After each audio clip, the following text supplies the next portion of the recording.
پہلی بات تو یہ ہے کہ لوگوں کو شب برات کے معنی نہیں معلوم، یا اگر معلوم ہے تو اس میں کئی لوگ سوال جواب، اعتراض جواب، بلکہ بہت سارے بیچارے آج ہمارے محلوں میں واٹس ایپ کے مناظر بھی موجود ہیں. مناظرے، بڑے بڑے مناظرے ہو جاتے ہیں واٹس ایپ کے اندر یا فیس بک کے اندر. ایسا لگتا ہے کہ سارے علم کا خزانہ انہی کے پاس آیا ہوا ہے. دو چار کتابوں کا منہ بھی نہیں دیکھا اور اس کی صحت، روایت، سند کے بارے میں بات چیت کرتے ہیں. سب سے پہلی بات میں گزارش یہ کرنا چاہوں گا، علامہ اقبال نے بہت اچھے انداز میں کہا تھا، وہ اندھیرا ہی بھلا تھا کہ قدم راہ پہ تھے. وہ اندھیرا ہی بھلا تھا کہ قدم راہ پہ تھے، روشنی لائی ہے منزل سے بہت دور ہمیں. کبھی کبھار ہم اس اندھیرے کو یاد کرتے ہیں جب موبائل نہیں تھا، یا پھر سوشل نیٹ ورک کے اتنی تمام خرافات نہیں تھی. اگر آ بھی گئی ہیں تو کوئی حرج نہیں، لیکن اس کا اللہ ہمیں صحیح استعمال کی توفیق عطا کرے. ورنہ اکثر کو دیکھا گیا ہے کہ اس میں ایسا ڈوبتے چلے جا رہے ہیں کہ انہیں کئی لوگوں کو میں نے گمراہ ہوتے ہوئے بھی دیکھا، بھٹکتے ہوئے بھی دیکھا. اس لیے میں گزارش یہ لے کر سب سے پہلے آپ کے سامنے حاضر ہوں. آپ کے لیے اس زمانے میں حلال اور حرام کو معلوم کرنا، فرض اور واجب کو معلوم کرنا اتنا ضروری ہے. بس اتنی معلومات حاصل کر لو اور اپنی زندگی گزار لو. زیادہ ڈیپ میں جانا اسلام کے اگر شوق ہے تو پھر عالم بن جاؤ، پورا عالم کورس کر لو. اگر بہت زیادہ شوق ہے اسلامی معلومات پر ڈسکس کرنے کا، ایک دوسرے سے بات چیت کرنے کا، تو پھر عالم بن جاؤ. اور بغیر علم کے جو اسلامی معاملات میں بحث کرتا ہے وہ ظالم بن جاتا ہے، وہ دین سے نکل جاتا ہے، اسے اس کا پتہ تک نہیں چلتا. آج کچھ لوگ سب سے پہلے شب برات پر اعتراض کر رہے ہیں، اور ہوگا بھی بہت سارے لوگوں کو. پہلی بات میں دلیلوں کی طرف آؤں گا کہ شب برات کہاں سے ثابت ہے. قرآن سے ثابت ہے کہ حدیث سے ثابت ہے. لوگ ان تمام معاملات پر اتنا ڈسکس کر رہے ہیں، خرافات اور خواہ مخواہ کی ذہنی خلیش میں مبتلا ہیں. ان کے لیے میں چند چیزیں لے کر کے آیا ہوں. پہلی بات تو یہ ہے، مجھے معلوم ہے، یہ میری فیلڈ نہیں کہ میں ممبر رسول پر بیٹھ کر جب تقریر کرتا ہوں تو میری عادت یہ ہوتی ہے کہ آپ کو جس چیز کی ضرورت ہے وہ ضرورت میں پوری کر کے جاؤں. آپ کو جن معاملات کی ضرورت ہے میں وہ دینا چاہتا ہوں گفتگو سے. لیکن کچھ لوگوں کو سند، روایت، ثبوت، پروف کی ضرورت پڑتی ہے، تو در حقیقت یہ جگہ نہیں ہے وہ تمام چیزیں پیش کرنے کی. پھر بھی آج ریکارڈنگ ہو رہی ہے، میں چاہوں گا کہ ان سب کے سامنے یہ چیزیں بھی پیش کریں، اس لیے کہ کچھ لوگوں نے یہ چیلنج کیا قرآن و حدیث سے یہ ثابت نہیں شب برات. یہ جھوٹا الزام ہے، قرآن سے ثابت نہیں، حدیث سے ثابت نہیں. سب سے پہلے میں نے خطبے کے بعد آیت پڑھی. اللہ تعالیٰ فرماتا ہے، یہ 26ویں پارے کی آیت، حامیم والکتاب المبین، 25ویں پارے میں، انا انزلناہ فی لیلۃ مبارکۃ انا کنا منذرین. اللہ فرماتا ہے اور کتاب مبین کی قسم، اللہ تعالیٰ نے قرآن عظیم کی قسم یاد فرمائی. اس کے بعد فرماتا ہے کہ ہم نے اس کو مبارک رات میں نازل فرمایا. اس کے متعلق دو قول ہیں. مفسرین فرماتے ہیں لیلۃ مبارکہ جو قرآن میں لفظ آیا ہے اس سے مراد شب قدر بھی ہے، اور بعض مفسرین فرماتے ہیں اس سے مراد شب برات بھی ہے، کیونکہ آگے کی آیت میں رب تعالیٰ فرماتا ہے فیہا یفرق کل امر حکیم، اس رات میں ہر حکمت والے معاملے کی تقسیم ہوتی ہے. رب تبارک و تعالیٰ اپنی جانب سے جو معاملات تقسیم فرماتا ہے وہ آج کی رات یہ ہو گئی قرآن پاک سے. میں نے آیت تلاوت کی ہے، جسے چاہیے وہ بعد میں ریکارڈنگ سے حاصل کر لیں. اب شعبان کی اس 15ویں شب کا اہتمام کرنا، پہلی بات ثبوت کی طرف بعد میں چلتے ہیں. اپنے دل سے پوچھو کہ یہاں کون سا غلط کام ہو رہا ہے. کیا تمہارا ضمیر اس بات کو گوارا کرتا ہے کہ تمہاری اس پوری محفل کو کوئی یہ کہے یہ گندی محفل ہے؟ معاذ اللہ رب العالمین. مسجد میں بیٹھنا، اللہ تعالی کا ذکر سننا، یا پھر عبادت کے لیے رات جاگنا، ذکر کرنا، تسبیح کرنا، چھوڑو. کسی بھی ثبوت اور سند کے بغیر تم اپنے دل سے پوچھو کیا یہ غلط راستہ ہو سکتا ہے؟ مسجد میں ڈھول بج رہے ہیں، یہاں باجے بج رہے ہیں، یا یہاں پر کوئی جوا کھیل رہا ہے، کوئی حرام کاری ہو رہی ہے، یہاں تو میرے مولا کو یاد کیا جا رہا ہے، رسول کریم صلی اللہ علیہ وسلم کی شان بیان کی جا رہی. تو حدیث پاک میں تو یہ ہے، اللہ کے نبی صلی اللہ علیہ وسلم فرماتے عند ذکر الصالحین تنزل الرحمہ، جب اللہ کے نیک بندوں کا ذکر ہوتا ہے تو رحمتیں اترتی ہیں. نیک بندوں کا ذکر ہوتا ہے، صالحین کا، تو جو نیکوں کا امام محمد الرسول اللہ صلی اللہ علیہ وسلم کا ذکر جس محفل میں ہو رہا ہو تو کیا وہ محفل رحمتوں سے جھما جھم نہیں برس رہی ہوتی؟ سب سے پہلی چیز تو یہ ہے کہ عقلی دلیل ہے. میں نے آپ کو سوچنے کی دعوت دی ہے. میں ان لوگوں کے لیے میسج دینا چاہوں گا جن کو ثبوت کی ضرورت ہے، پروف کی ضرورت ہے. آؤ سنو، سیدہ عائشہ صدیقہ رضی اللہ تعالیٰ عنہ فرماتی ہیں، بخاری شریف کی حدیث ہے، مسلم شریف کی حدیث ہے، مشکات شریف کی حدیث ہے، جلد نمبر 1 صفحہ نمبر 441. حضرت عائشہ صدیقہ رضی اللہ تعالیٰ عنہ اس کی راوی ہیں. فرماتی ہیں کہ میں نے آقا و مولا صلی اللہ علیہ وسلم کو ماہ رمضان کے علاوہ ماہ شعبان سے زیادہ کسی مہینے میں روزے رکھتے نہیں دیکھا. حضور اکرم صلی اللہ علیہ وسلم شعبان کے کبھی کبھار اکثر روزے رکھا کرتے تھے یا پھر پورے مہینے کے روزہ رکھا کرتے تھے. اس سے تو ثابت ہوا کہ شب برات شعبان میں ہو رہی ہے یا پھر رمضان میں ہو رہی ہے. شب برات کے روزے کے بارے میں لوگوں نے پوچھا کہاں سے ثابت ہے؟ بخاری شریف پڑھو، ماں عائشہ صدیقہ فرماتی ہیں حضور 15 شعبان کیا پورے شعبان کا ہی روزہ رکھتے تھے. دوسری حدیث ہے، حضرت عائشہ صدیقہ رضی اللہ تعالیٰ عنہا فرماتی ہیں کہ نبی کریم صلی اللہ علیہ وسلم چند دن کو چھوڑ کر پورے ماہ شعبان کے روزے رکھتے تھے. پھر فرماتے شعبان میرا مہینہ ہے اور رمضان میری امت کا مہینہ ہے. تو حضور اکرم صلی اللہ علیہ وسلم روزے کا اہتمام فرماتے تھے. اور پھر یہ حضور کا ارشاد، جن لوگوں کی روحیں قبض کرنی ہوتی ہیں ان کے ناموں کی فہرست ماہ شعبان میں ملک الموت کو دی جاتی ہے. حدیث پاک یہ بھی اللہ کے حبیب صلی اللہ علیہ وسلم فرماتے ہیں، یہ بھی بخاری شریف اور مسلم شریف کی حدیث میں تلاوت کر رہا ہوں، آپ کے سامنے ترجمہ میں پڑھ رہا ہوں. اس لیے مجھے یہ بات پسند ہے کہ میرا نام اس وقت فہرست میں لکھا جائے جبکہ میں روزے کی حالت میں ہوں. نبی کونین صلی اللہ علیہ وسلم فرماتے ہیں 15ویں شب کو، یعنی جو شب آج یہاں بیٹھے ہیں آپ، سال بھر جتنے مرنے والے ہیں ان کے ناموں کی فہرست ملک الموت کو دی جاتی ہے. اگلے سال تک اتنے لوگوں کی روحیں تمہیں قبض کرنا ہے.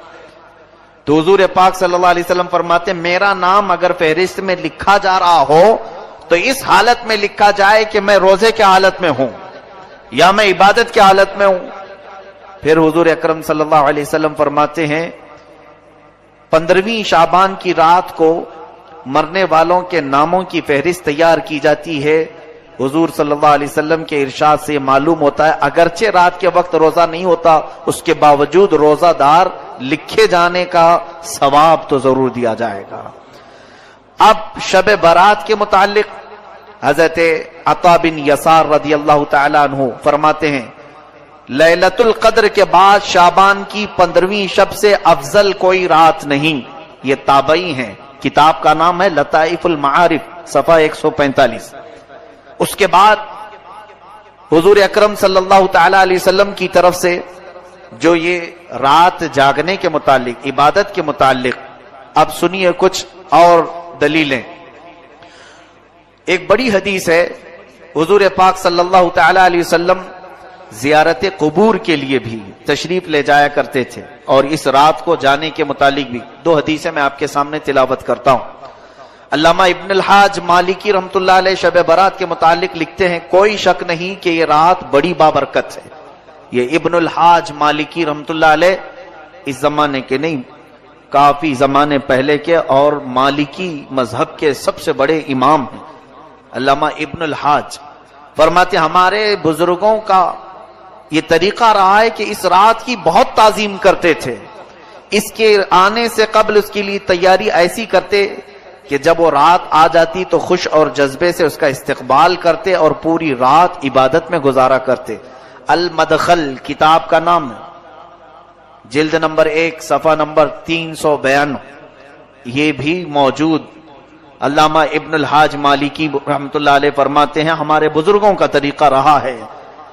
اب جن کے ہاں بزرگ ہے ہی نہیں ان کے لیے کوئی مسئلہ ہی نہیں، ہمارے ہاں بہت بزرگ ہیں، تو جن کو بزرگوں کے طریقے پر چلنا ہے تو اس کے لیے میں یہ دلیل پیش کر رہا ہوں، اور جس کو بزرگوں سے کوئی غرض ہی نہیں، خود ہی بزرگ بنا بیٹھا ہو، تو اس کے لیے کوئی دلیل کی ضرورت نہیں۔ اسے اگر میں یہ کہوں کہ میاں ابھی رات ہے تو وہ مجھ سے لڑ پڑے گا، نہیں سورج نکلا ہوا ہے، ایسوں کو دلیل کی ضرورت نہیں ہوتی۔ آقا و مولا صلی اللہ علیہ وسلم نے زیارت قبور کی متعلق جو حدیث پاک ہے، علامہ شیخ عبدالحق محدث دہلوی رحمۃ اللہ علیہ فرماتے ہیں جو شخص شعبان کی 15ویں رات میں شب بیداری کرے تو یہ فعل احادیث کی مطابقت میں بالکل مستحب ہے۔ رسول کریم صلی اللہ علیہ وسلم کا یہ عمل بھی احادیث سے ثابت ہے کہ شب برات میں آپ مسلمانوں کی دعائے مغفرت کے لیے قبرستان تشریف لے جاتے تھے۔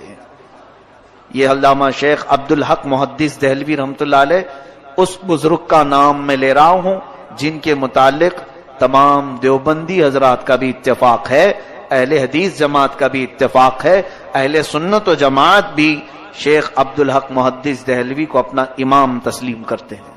وہ بغیر اختلاف کے لوگوں کے نزدیک بالکل مستند عالم دین ہیں، ان کی بات میں نے یہاں پر پیش کی۔ آپ فرماتے ہیں کہ ہر 15ویں شب شعبان کی رسول کریم صلی اللہ علیہ وسلم قبرستان تشریف لے جایا کرتے تھے۔ اس کے علاوہ غوث پاک کی لکھی ہوئی کتاب ہے، سرکار شیخ عبد القادر جیلانی رضی اللہ تعالی، ہمارے لیے اتنی دلیل بہت بڑی ہے، بلکہ ہمارے لیے تو بس اتنی بات ہے کہ محلے کا امام کہہ دے تو بھی ہم چل پڑتے ہیں، لیکن بہرحال لوگوں کو قائل کرنے کے لیے بڑے بزرگوں کی بات پیش کرنی ہوتی ہے۔ سنیں غنیت الطالبین صفحہ نمبر 250، حضرت حسن بصری رضی اللہ تعالیٰ عنہ کا ایک واقعہ نقل کرتے ہوئے فرماتے ہیں جب آپ شب برات میں گھر سے باہر تشریف لائے تو آپ کا چہرہ یوں دکھائی دیتا تھا جس طرح کسی کو قبر میں دفن کرنے کے بعد باہر نکالا گیا ہو۔ آپ سے اس کا سبب پوچھا گیا تو آپ نے فرمایا خدا کی قسم میری مثال ایسی ہے جیسے کسی کی کشتی سمندر میں ٹوٹ چکی ہو اور وہ ڈوب رہا ہو اور بچنے کی کوئی امید نہ ہو۔ پوچھا گیا آپ کی ایسی حالت کیوں ہے؟ فرمایا میرے گناہ یقینی ہیں لیکن اپنی نیکیوں کے متعلق میں نہیں جانتا کہ وہ مجھ سے قبول کی جائیں گی یا پھر رد کر دی جائیں گی۔ یہ علامہ امام حسن بصری رضی اللہ تعالی مشہور تابعی فرماتے ہیں شب برات کو آپ اتنا خوف سے باہر گھر سے نکلتے تھے ایسا لگتا تھا جیسے کسی قبر سے مردے کو اٹھایا گیا ہے۔ آپ سے پوچھا جاتا تھا کہ آپ کی حالت ایسی کیوں ہے؟ وہ فرماتے تھے کہ خوف کی وجہ سے، گناہ میرے یقینی ہے مجھے معلوم ہے لیکن نیکیوں کے بارے میں مجھے معلوم نہیں کہ وہ قبول ہوئی کہ نہیں ہوئی۔ گناہ تو پکا معلوم ہے کہ گناہ ہے، نیکی تو میں نے کر لیا، قبول ہوئی کہ نہیں یہ معلوم نہیں۔ اس خوف سے آج کی رات میں کانپ جایا کرتا ہوں کہ آج رب تعالیٰ کے ہاں سے احکام نازل ہوتے ہیں۔ یہ غنیت الطالبین سرکار غوث الاعظم دستگیر رضی اللہ تعالیٰ عنہ کی لکھی ہوئی کتاب میں ہے۔ اب قرآن پاک کے بعد بزرگوں کے بعد علامہ قرطبی رحمۃ اللہ علیہ کی تفسیر مشکات شریف کی حدیث جلد نمبر 1 صفحہ نمبر 277۔ بعض لوگوں کو یہ عادت ہے جھوٹے اس طرح سے بیان کرتے ہیں، بہت سارے لوگ انٹرنیٹ کے مبلغ یا پھر واٹس ایپ اور فیس بک کے بڑے چیٹر لوگوں کو ایسا بیوقوف بناتے ہیں میں آپ کو جو چیز پیش کر رہا ہوں وہ آتھینٹک ہے، مجھ سے سوال کر سکتے ہیں آپ بعد میں بھی۔ مشکات شریف حدیث کی بڑی کتاب ہے، اس کی پہلی جلد صفحہ نمبر 277۔ حضرت عطا بن یسار رضی اللہ تعالیٰ عنہ فرماتے ہیں شعبان کی 15ویں رات میں اللہ تعالیٰ ملک الموت کو ایک فہرست دے کر حکم فرماتا ہے جن جن لوگوں کے نام اس میں لکھے ہیں ان کی روحوں کو آئندہ سال تک مقررہ وقتوں پر قبض کر لو۔ تو اس شب میں لوگوں کے حالات یہ ہوتے ہیں کہ کوئی باغیچے میں درخت لگانے کی فکر کر رہا ہے، کوئی شادی کی تیاریوں میں مصروف ہوتا ہے، کوئی کوٹھی بنگلہ بنوا رہا ہوتا ہے، حالانکہ ان کے نام مردوں کی فہرست میں لکھے جا چکے ہوتے ہیں۔ یہ حدیث کا ترجمہ میں نے پڑھا ہے، مشکات شریف کی حدیث۔ اس کے بعد مصنف عبد الرزاق، یہ بھی کتاب حدیث کی ہے، جلد نمبر 4 صفحہ نمبر 317، یہ حدیث کی کتاب ہے۔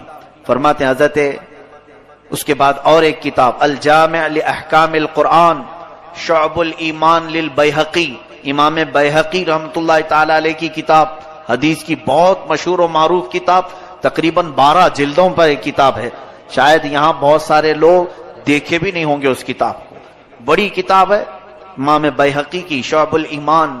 اس میں فرماتے ہیں حضرت عثمان بن محمد رضی اللہ عنہ سے مروی ہے، سرکار مدینہ صلی اللہ علیہ وسلم نے فرمایا ایک شعبان سے دوسرے شعبان تک لوگوں کی زندگی منقطع کرنے کا وقت اس رات میں لکھا جاتا ہے، یہاں تک کہ انسان شادی بیاہ کرتا ہے اور اس کے بچے پیدا ہوتے ہیں، حالانکہ اس کا نام مردوں کی فہرست میں لکھا جا چکا ہوتا ہے۔ شعبان کے متعلق اتنی حدیثیں ہیں کہ بیان کروں تو ابھی صبح ہو جائے۔ ابھی سنیں اور تھوڑی بات، یہ مغفرت کی رات ہے، شب برات کی خصوصیت کے متعلق حضرت عائشہ صدیقہ رضی اللہ تعالی عنہ سے ایک روایت ہے، فرماتی ہیں 15ویں شب شعبان کی میں رات کو بیدار ہوئی تو دیکھا حضور صلی اللہ علیہ وسلم نہیں تھے میرے حجرے میں، میں ڈھونڈتی ہوئی باہر نکل آئی تو دیکھا کہ حضور پاک صلی اللہ علیہ وسلم جنت البقیع میں ہے، قبرستان، تو جنت البقیع قبرستان سے باہر نکل رہے تھے، تو حضرت عائشہ ڈھونڈتی ہوئی وہاں تک پہنچی، رسول کریم صلی اللہ تعالی علیہ وسلم سے آپ نے پوچھا کہ آقا و مولا اس وقت آپ کا یہاں آنا؟ حضور کرم صلی اللہ علیہ وسلم نے حضرت عائشہ سے کہا تم اتنی گھبراتی کیوں ہو؟ کیا تمہیں اس بات کا ڈر ہے کہ اللہ اور اس کے رسول تمہارے ساتھ کوئی خلاف فیصلہ کریں گے؟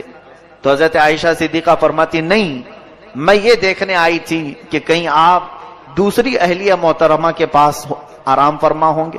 حضور اکرم صلی اللہ علیہ وسلم فرماتے ہیں، سنیے جو حدیث کا اصل بیان کرنا ہے مجھے، فرماتے ہیں بے شک اللہ تعالی شعبان کی 15ویں شب، یہ الفاظ پر توجہ دیں، یہ حدیث پورے بیان کا خلاصہ ہے، لب لباب مغز یہی ہے۔